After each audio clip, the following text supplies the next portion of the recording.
الشيطان الرجيم.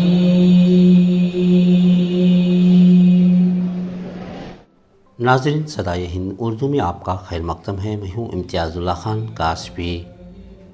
آل India Muslim personal law board Tumkur کی جانب سے ضلع سطح پر شہر کے کنونشن ہال میں شہر کے علماء کرام اور عمائدین شہر نے تحفظ شریعت اور اوقاف کے عنوان پر ایک بڑا اجلاس منعقد کیا. اس اجلاس میں بنگلور شہر سے جمعیت علماء کرناٹک کے صدر مفتی افتخار احمد قاسمی، بنگلور سٹی جامع مسجد کے خطیب و امام مولانا مقصود عمران رشادی، مولانا سید پیر تنویر ہاشمی سجادہ نشین بیجاپور، دیگر علماء شہر نشین رونق افروز رہے. ٹمکور ضلع قاضی شریعت مولانا شیخ محمود رشادی کی سرپرستی میں یہ اجلاس بعد نماز مغرب تا دیر علماء کرام کے بیانات سے رونق افروز رہا. ملک کی موجودہ حالات اور مسلمانوں کے متعلق بڑھتا تعصب، شریعت میں تبدیلی، اوقافی جائیداد پر قبضہ، مسلمانوں سے مساجد، خانقاہ، بزرگان دین، درگاہیں، مدارس، مکاتب کو چھین کر غیروں کے حوالے کرنے کی خطرناک سازش پر مد نظر رکھتے ہوئے اس طرح کے بے راہ رویے سے ناراض اور بیزاری کا اظہار کیا، بلکہ اسے ملک کے آئین کے خلاف بتایا. علماء نے اپنے خطابات میں کہا کہ ہندوستان ایک سیکولر ملک ہے، اپنے مذہبی رواداری کے ساتھ اپنے ملک میں جینے کا پورا حق ہے. ناظرین، ملک میں جب بھی اس طرح کے مسائل پر مسلمانوں کو دوچار ہونا پڑتا ہے، لیڈروں سے زیادہ علماء کو سامنے آتے دیکھا گیا. تحفظ شریعت و اوقاف کے جہاں بڑے اجلاس کو ہوتے ہوئے دیکھا جا رہا ہے، وہیں وقف انتخابات میں ہمارے لیڈرز جیت کی بازی میں مصروف نظر آ رہے ہیں. آج کے اس بڑے جلسے سے علماء نے جس طرح شریعت کی حفاظت اور وقف کی حفاظت کی آواز اٹھائی، اسی طرح وقف جائیداد پر مسلمانوں کے قبضے اور غلط استعمال کرنے پر بھی آواز اٹھائی. اسی مناسبت سے 24 نومبر کو بنگلور شہر میں قدس صاحب عیدگاہ میں ایک بڑا اجلاس اس کی دعوت دی گئی. 14 نومبر 2024 کا یہ اجلاس ٹمکور شہر کے لیے تاریخی اجلاس ہوگا. فرزندان توحید نے مغرب کی نماز باجماعت ادا کی، تادیر علماء کرام کے خطابات کو بغور سنا، پورے نظم و ضبط کے ساتھ اجلاس کو کامیاب کیا. علماء کے تمام بیانات اگلے ویڈیو میں مکمل خطابات پیش کیے جائیں گے، ضرور دیکھیے. صدائے ہند اردو، میں ہوں امتیاز اللہ خان کاشفی. بڑے تسکو احتشام کے ساتھ آگے بڑھ رہا ہے. کافی مجموعہ سکون کے ساتھ بیٹھ کر سماعت بھی کر رہا ہے، لیکن کچھ احباب اب تک بھی ادھر ادھر گھوم پھر رہے ہیں اور باہر بھی کچھ لوگ کھڑے ہوئے ہیں. اس لیے ان تمام سے گزارش کرتا ہوں کہ وہ تشریف فرما ہو جائے، تاکہ ابھی ہمارے جو اکابرین باقی ہیں ان کے بیانات بھی ہم اسی طرح سے سکون سے سماعت کر سکیں. ہمارے ٹمکور کے تمام ماشاءاللہ علماء اور یہاں کے دانشوران، یہاں کے افسران، وکلاء، سب نے مل کر بڑے ہی شاندار طریقے سے اس پروگرام کو منعقد کیا ہے. سب کو میں مبارکباد پیش کرتا ہوں. بتایا نبی نے جو طریقہ بتایا، اس طریقے کو بدل کر ایک قانون انہوں نے پارلیمنٹ میں پاس کر لیا. قرآن و حدیث کے خلاف ایک قانون ہم سب کی موجودگی میں ہماری آنکھوں کے سامنے انہوں نے پارلیمنٹ میں ہمارے قرآن کے خلاف قانون پاس کیا. ہم کچھ نہیں کر سکے.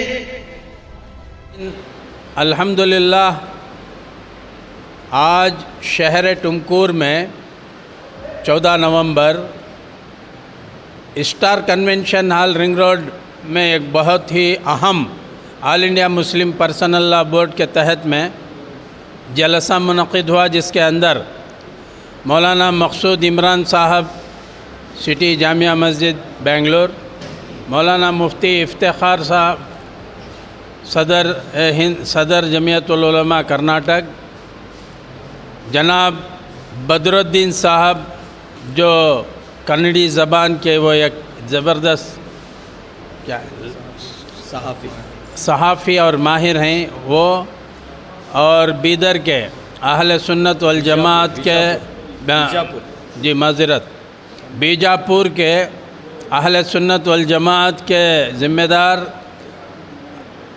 محترم مولانا سید پیر تنویر ہاشمی صاحب جو کرناٹک کے اہل سنت والجماعت کے صدر ہیں، یہ اور دیگر علماء کرام اس جلسے میں شرکت فرمائیں، اور ایسی بہت ہی عظیم باتیں، بہت ہی محتمم بالشان جو صرف خواص کے لیے نہیں بلکہ عوام کے لیے بھی وہ بہت ضروری باتیں تھیں، جو آج کے حالات حاضرہ کے ماتحت میں بہت ہی ضروری باتیں تھیں، وہ بیان کی گئی، یعنی تحفظ شریعت، تحفظ اوقاف۔ اس سلسلے میں چاروں علماء کرام نے اور بدرالدین صاحب نے کنڑی زبان میں بڑے بہترین انداز سے اوقاف کے تعلق سے جو ہماری یعنی کہ اسلامی ملکیت ہے اسے غیر احباب کس طرح اسے ہڑپ کرنا چاہتے ہیں، کنڑی زبان میں انہوں نے بڑا بہترین بیان دیا۔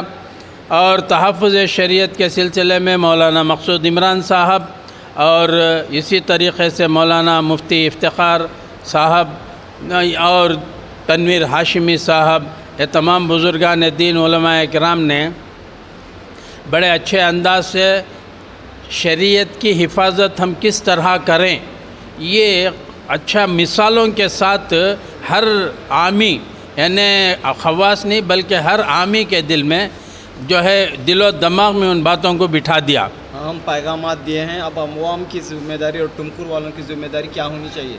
تو ایسی صورت میں جو ہے جبکہ ہر انسان، ہر مسلمان کا یہ فریضہ ہے، ذمہ داری ہے، اس لیے کہ صرف یہ علماء ہی کی ذمہ داری نہیں بلکہ ایک ایک فرد کی ذمہ داری ہے کہ ان باتوں کو اپنے دل و دماغ میں رکھ کر اس کے مطابق عمل پیرا ہوں، جذبہ پیدا کریں۔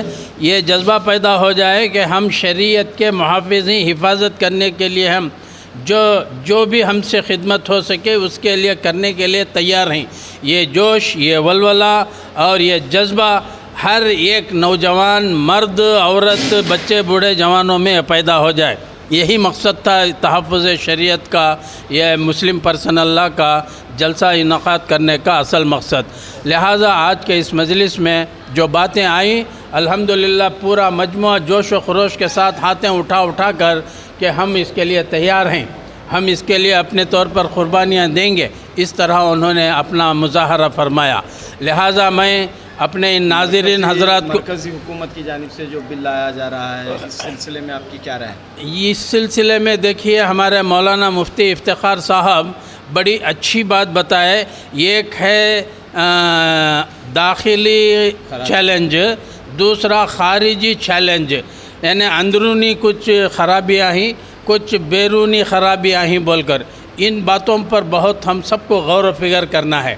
یہ ہماری اپنی مسلم برادری کی کمزوری کی وجہ سے جو ہے ان کو اتنی جرت ہوئی، اتنی ہمت ہوئی کہ ان کے اوقاف کو تبدیل کیا جائے یا ہڑپ کیا جائے یا ان کے شرعیہ احکامات کو جو ہے تبدیل کیا جائے، ترمیم کیا جائے یا ختم کیا جائے۔ یہ ہماری اپنی کمزوری کی وجہ سے یہ حالت ہو رہی ہے۔ اگر ہم ایک جٹ ہو جائیں، یہ سب مل جائیں، چاہے وہ کسی بھی مکتب فکر کے کیوں نہ ہوں، مل کر ہم اس طریقے سے جس طرح آج ہم نے ایک اجلاس منعقد کیا ہے اور 24 تاریخ کو بنگلور میں جو بہت بڑا اجلاس ہو رہا ہے، ایسے منعقد کیے جائیں تو ان سے انشاءاللہ ان لوگوں کو ہمت و جرت نہیں ہوگی۔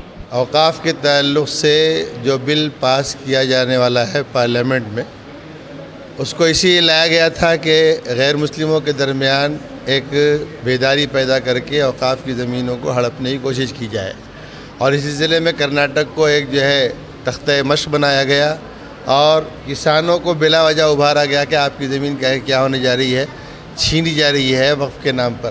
اس لیے یہاں کے حکومت نے جو کام کیا، جو آرڈر پاس کیا کہ بھئی جو نوٹسیں گئی ہیں اور نوٹسیں ان کو واپس لے لی گئی تاکہ کسی قسم کی شرارت کرنے کا موقع نہ ملے۔ اصل میں وقف بل لانے کا مقصد ہی یہ ہے کہ مرکزی حکومت کے پاس، بھارتیہ جنتا پارٹی کے پاس کوئی ایشو نہیں ہے کہ اس ایشو کو لے کر وہ غیر مسلموں کے درمیان جائے، اسی لیے انہوں نے وقف کو نشانہ بنا کر ایک ایشو پیدا کیا تاکہ ہندوؤں کو مسلمانوں کے خلاف بیدار کیا جائے، اور یہ انشاءاللہ اس میں ناکام ہوں گے، کامیاب نہیں ہوں گے۔ ہمارے مسلمان اس معاملے میں بہت دور اندیش ہیں، ہمارے علماء، دانشور، وکلاء اور آپ میڈیا کے لوگ سب کے سب دانشمند باشعور ہیں۔ انشاءاللہ ان کی اس سازش کو ہم پوری طرح سے ناکام کرنے کی کوشش کریں گے۔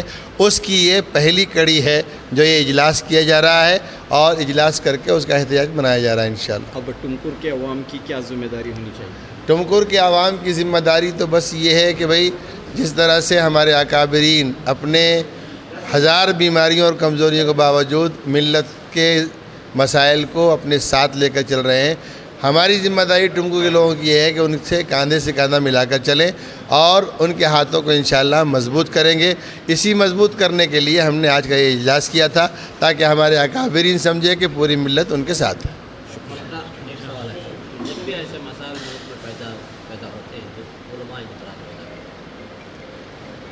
اصل میں علماء کے اندر جو درد ہے، یہ درد دوسرے طبقے میں بہت کم ہی ہوا کرتا ہے، میں نہیں کہتا کہ نہیں ہوتا، بہت کم ہی ہوا کرتا ہے۔ اسی لیے علماء جو ہے دور اندیشی کے ساتھ وہ تاریخ کا مطالعہ کر رہتے ہیں، سیرت کو پڑھے ہوئے رہتے ہیں اور واقعات قصص سب جانے ہوئے رہتے ہیں۔ وہ بڑے دور اندیش ہوتے ہیں کہ اس معاملے میں کیا ہونے والا ہے، اسی لیے وہ پہلے اٹھ کر کھڑے ہوتے ہیں اور پوری امت کو بیدار کرتے ہیں۔ ذمہ داری ہے تو سب کی، مگر الحمدللہ علماء کرام پہلے اپنے سر پر کفن باندھتے ہیں اور اس کے بعد امت سے کہتے تم بھی ہمارے ساتھ سر پر کفن باندھ کر چلو تاکہ ہم بھی تمہارے قوت کی وجہ سے، تقویت کی وجہ سے ہم اس مسئلے کو آگے لے چلیں۔ اوقاف کے تحفظ میں علماء کی بڑی تحریک چلی تھی آج سے کئی سال پہلے، اس کے بعد اس ادارے کو جو ہے دوسرے لوگ بیٹھ جاتے ہیں، علماء فہرست میں لے رہے ہیں۔ ہاں، یہ تو بڑا مسئلہ ہے۔ اوقاف کے تحفظ کی پوری تحریک چلا رہے ہیں علماء، لیکن افسوس یہ ہے کہ وہاں پر ایسے لوگ چیئرمین اور ممبر ہوتے ہیں جن کو وقف کے مسائل تک نہیں معلوم ہوتے، جیسا کہ ہمارے مفتی افتخار صاحب نے کہا کہ اس میں ایسے لوگ ہوتے ہیں جو وقف کی جائیدادوں پر، پراپرٹیوں پر، دکانوں پر، کامپلیکس پر قبضہ کیے رہتے ہیں، اس کے کرائے کھاتے ہیں۔ جس طرح سے خنزیر کا گوشت حرام ہے، اس طرح سے اس کا جو کرایہ زیادہ لے کر دوسروں کے پاس زیادہ لیتے ہیں اور وقف کو کم دیتے ہیں، یہ بھی حرام ہے۔ حضرت نے بڑا اچھا اشارہ فرمایا کہ یہ اندر کی ہماری کمزوری ہے، اس کو دور کرنا پڑے گا۔ اسی کمزوری کی وجہ سے حکومت کو یہ جرأت ہوئی کہ وقف امینڈمنٹ بل لائے۔ اگر یہ کمزوری ہماری نہیں ہوتی، آپ دیکھتے ہوں گے خود ہمارے ٹمکور میں اور ہم جہاں جہاں جاتے ہیں اکثر جگہوں پر حال یہ ہے کہ ان جائیدادوں پر جو اوقاف کی ہے قبضہ غیروں نے تو کم کیا ہے لیکن اپنوں نے زیادہ کر رکھا ہے۔ میں میڈیا کے مادھیم سے یہ کہنا چاہوں گا کہ جو اوقاف کی پراپرٹیوں پر قبضہ کیے ہوئے ہیں، اللہ کے واسطے ان پراپرٹیوں پر سے اپنے قبضے ہٹائیں، اور وہ اللہ کی جائیداد ہے، اللہ کی پراپرٹی، اللہ کی زمین ہے۔ جس طرح سے مسجد میں قرآن وقف کر کے رکھا جاتا ہے اور کسی نے اس قرآن کو اٹھا گھر میں رکھ لیا، جس طرح وہ گناہ ہے، اس طرح سے وقف کردہ چیزوں کو اپنی پراپرٹی سمجھ لینا یہ اس سے بڑا گناہ ہے۔ اللہ تعالیٰ ہم مسلمانوں کو سمجھداری عطا فرمائے۔ ہاں، یہ ایک اور میں بتا دیتا ہوں آپ کو کہ جو امینڈمنٹ بل آیا ہے وہ یہ کہہ کر لا رہے ہیں کہ ہم کو ایسے لوگوں پر قانونی کارروائی کرنی ہے جو وقف بورڈ نہیں کر رہا ہے، وقف ٹریبیونل نہیں کر رہا ہے، ڈی سی کے اندر میں دے کر کے ہم ایسے لوگوں پر جو وقف کی پراپرٹیوں پر قبضہ جمائے بیٹھے ہیں، ہم ان پر قانونی کارروائی کر کے وقف کی جائیدادوں کو وقف کے اندر میں داخل کریں گے۔ اگرچہ ان کا اس کہنے میں کیا بھلائی ہے ہم نہیں جانتے، لیکن جو وہ کہہ رہے ہیں وہ تو سچ ہے۔ ہم نے موقع دیا ان کو قانون بنانے کا، اس لیے وہ قانون بنا رہے ہیں۔ شکریہ۔ ایسے لوگوں پر جو وقف کی جائیدادوں پر قبضہ کر رکھے ہیں ان کے اوپر سخت قانونی کارروائی ہونی چاہیے، اللہ کی طرف سے جو ہونی ہو تو ہوگی ہی۔ ہم نے دیکھا ہے اپنی آنکھوں سے ایسے لوگ جو وقف میں رہ کر وقف کی پراپرٹی کی حفاظت نہیں کر سکے اور اپنی جائیداد سمجھ لگے، ان وقف کے اداروں میں لنگڑے لولے لوگ ہی کام کر رہے ہیں۔ جی، جس طرح وقت میں چیئرمین وغیرہ وغیرہ کو کراتے ہیں، علماء کو آنا چاہیے۔ ہاں، وقف کے مسائل جن کو معلوم ہو اصل میں پرابلم کیا ہوا ہے کہ وقف کے ممبران وہ لوگ بنائے جا رہے ہیں جس کو حکومت پسند کرتی ہے، اور ظاہر بات ہے حکومت علماء کو پسند نہیں کرتی. یہ علماء اگر رہیں گے تو ان کو چاٹنے کا موقع وہاں پر نہیں دیں گے، یہ جگہ جگہ ان کی پکڑ کریں گے. میں خود جانتا ہوں، ایسے ایک موقع پر میں نے ایک صاحب کی پکڑ کی، انہوں نے مجھے کمیٹی سے باہر کر دیا کہ یہ ہم چلنے نہیں دیں گے. یہ پرابلم ہے وقف بورڈ کی، ممبران کی. وہ خود پہلے اپنے طور پر اوقاف کی پراپرٹی کو خالی کریں اور وقف کے حوالے کریں تاکہ اوقاف باقاعدہ محفوظ ہو. اصل میں جو وقف کیا جاتا تھا اس سے غریبوں کا فائدہ ہو. میں ایسے لوگوں کو جانتا ہوں جو غریبوں کے نام پر وقف بورڈ سے چیک لے کر کے اپنا پیٹ بھرا ہے، اپنا جہنم بھرا ہے، اور غریبوں کو نہیں ملا ہے. لے گئے وقف بورڈ کے اندر، چیئرمینوں کے پاس یہ بیمار ہیں، ان کا ہارٹ کا آپریشن ہے، لیکن کسی کو کچھ نہیں ہوتا تھا. میں ایسے لوگوں کو جانتا ہوں، وہ ہارٹ کے آپریشن کے پیسے غریبوں کو نہیں گئے، وہ چلے گئے کہاں؟ ان کے گھروں کو چلے گئے، ان کے اولادوں کو چلے گئے. قسم کھا کر کہتا ہوں، ایسے لوگ جو اوقاف کی پراپرٹی کو اپنی جائیداد سمجھ کر یا وہاں کے دھن کو اپنا دھن سمجھ لیے ہیں، ان کی اولاد اس کا نتیجہ بھگتے گی انشاءاللہ اس دنیا میں. اور قانونی کارروائی حکومت کو کرنی چاہیے. اگر مرکزی حکومت کرتی ہے تب بھی میں خوش ہوں، اور ریاستی حکومت کرے تب بھی میں خوش ہوں. حکومت کی ذمہ داری ہے اوقاف کی پراپرٹی کی حفاظت کرنا. یہ عوام جو اٹھی ہے، یہ عوام حکومت کو متوجہ کرنے کے لیے اٹھی ہے. شکریہ. ٹھیک ہے، جزاک اللہ. میرا نام ضیاء الرحمن ندوی ہوا. میں یہاں پر کئی اداروں میں ہوں ذمہ دار کے حیثیت سے. میں ایک تعلیمی اور جو ہے ثقافتی ایک پروگرام میں رہتا ہوں. میرا اپنا ادارہ ہے جامعۃ الایمان کے نام سے. یہاں پر ایک کالج ہے یونانی کالج میں لیکچرر ہوں. الحمدللہ بہت ساری ذمہ داریاں اپنی طرف سے ادا کیا کرتا ہوں. آپ بھی دعا فرمائیں، اور آپ حضرات کا شکریہ ادا کرتا ہوں میڈیا والوں کا کہ آپ نے اس پورے پروگرام کو آپ نے کور کیا، اور اس کو آپ دوسروں تک پہنچانے کی انشاءاللہ کوشش کریں گے. ಮತ್ತು ವಕ್ಫ್ ಆಸ್ತಿ ಸರ್ಕಾರದ ಆಸ್ತಿ ಅಲ್ಲ. ಅಂದರೆ ಯಾವುದೇ ವಕ್ಫ್ನಲ್ಲಿರುವಂಥ ವಿವಾದಗಳಿರ್ಬೋದು ಅಥವಾ ಚರ್ಚೆಗಳಿರ್ಬೋದು ಅಥವಾ ಡಿಸ್ಪ್ಯೂಟ್ಗಳಿರ್ಬೋದು, ಯಾವುದು ಮುಸ್ಲಿಂ ಸಮುದಾಯದೊಳಗೆ ಹೆಚ್ಚೇ ಹೊರತು ವಕ್ಫ್ಗೆ ಹಿಂದೂ ಸಮುದಾಯದವರ ಸಹೋದರ ಜೊತೆಯಲ್ಲಿ ಏನೂ ಇಲ್ಲ. ಅಂಥ ಒಂದು ಸಂಘರ್ಷದ ಅಗತ್ಯನೂ ಇಲ್ಲ. ಅದು ಅನಿವಾರ್ಯನೂ ಅಲ್ಲ. ಸಮುದಾಯಕ್ಕೆ ಇರೋದಂತರ ಸಮುದಾಯದಲ್ಲಿರುವಂಥ ಸ್ವತ್ತುಗಳನ್ನು ಉಳಿಸ್ಕೊಂಡು, ವಕ್ಫ್ ಸ್ವತ್ತುಗಳನ್ನ ಒಂದು ಸಲ ವಕ್ಫ್ ಅಂದರೆ ಅದು ವಕ್ಫ್, ಅದನ್ನು ಇನ್ನೊಬ್ಬರಿಗೆ ಮಾರೋಂಗಿಲ್ಲ, ವಾಪಸ್ ತಗೊಳ್ಳೋಂಗಿಲ್ಲ, ಏನೂ ಇಲ್ಲ. ಅಂಥ ಒಂದು ವಕ್ಫನ್ನು ಸಮುದಾಯದ ಕಲ್ಯಾಣಕ್ಕಾಗಿ ಕೊಟ್ಟಂಥ, ದಾನ ಮಾಡಿದ ನಮ್ಮ ಪೂರ್ವಜರು ಹಿರಿಯರು ದಾನಿಗಳು ಕೊಟ್ಟದನ್ನು ಸಮುದಾಯದ ಏಳಿಗೆಗೆ ಬಳಸ್ಕೋತಾ ಇರುವಾಗ ಅದಕ್ಕೆ ಅಡ್ಡಗಲ್ಲ ಹಾಕುವಂಥ ಒಂದು ಕಾಯ್ದೆ ತಿದ್ದುಪಡಿ ಇದೆಯಲ್ಲ, ಅದು ನಮ್ಮ ಸಮುದಾಯಕ್ಕೆ ಬಂದಂಥ ಆತಂಕ, ಅಸಮಾಧಾನ, ಬೇಸರ, ಭಯ.